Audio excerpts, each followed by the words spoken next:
Back here at the White House, the likelihood of a summit between President Trump and Kim Jong Un seems to be growing by the day.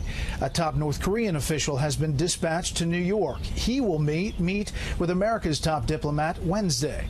All of this comes less than a week after President Trump canceled the planned Singapore summit.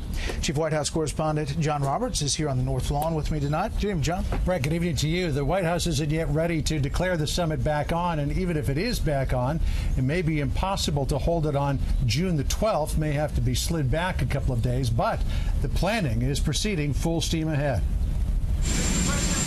President Trump today maintained his upbeat assessment of a summit with Kim Jong Un, tweeting this morning that one of the highest-ranking officials in North Korea was headed to the U.S. Kim Jong-chol, the vice chairman of North Korea, heading now to New York, the president tweeted. Solid response to my letter. Thank you.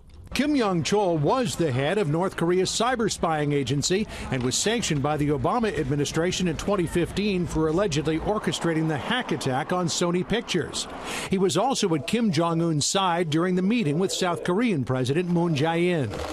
The turnaround with North Korea happened after President Trump shocked the world, sending Kim a letter last Thursday calling off the summit. This president, in that letter last week, I thought really got some kinetic energy going. Folks all of a sudden said, wow, this may actually not happen, and if we want it to happen, then we're going to start moving. And ever since then, practically, North Korea, South Korea, and the United States have been making very positive moves. The administration has two teams in the region. One, led by Deputy Chief of Staff Joe Hagan, is in Singapore to work out the logistics of a possible summit.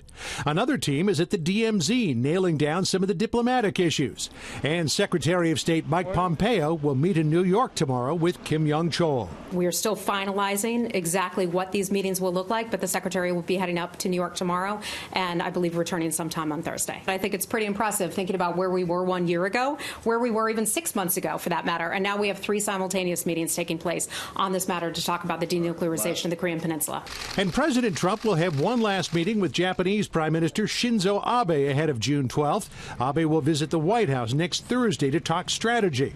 Japan wants to make sure its interests are represented. The threat from North Korea's intermediate-range ballistic missiles and Japanese citizens kidnapped by North Korea. At their Mar-a-Lago summit in April, President Trump promised he would raise it. We're going to do everything possible to have them brought back and bring them back to Japan. I gave you that promise. President Trump has sought Chinese President Xi Jinping's help in bringing North Korea to the table. But today, a possible complicating factor. The White House announcing it will soon impose a 25% tariff on $50 billion in Chinese imports and implement investment restrictions and enhanced export controls on U.S. technology.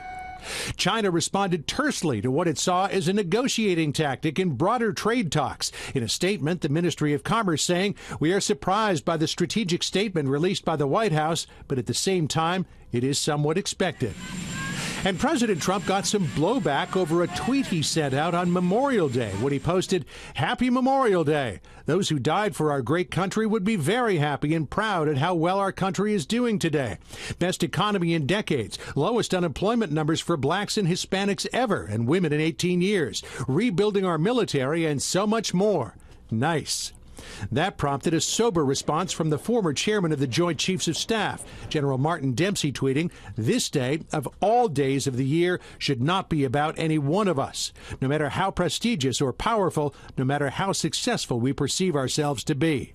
The president's tone was far different when he gave the yearly address at the Arlington National Cemetery, honoring those who gave their lives in defense of this country. The first daughter, Ivanka Trump, seemed to get it just about pitch perfect when she tweeted out, quote, "As we remember our fallen servicemen and women, our hearts are filled with gratitude for their sacrifice and awe of their courage." Brett? Another aspect of Ivanka Trump raising some eyebrows about the business side. Some people are casting a skeptical eye at the fact that she recently received from China 7 new trademarks, and then shortly after that, the president cut a deal with Xi Jinping to resurrect the Chinese telecom giant ZTE.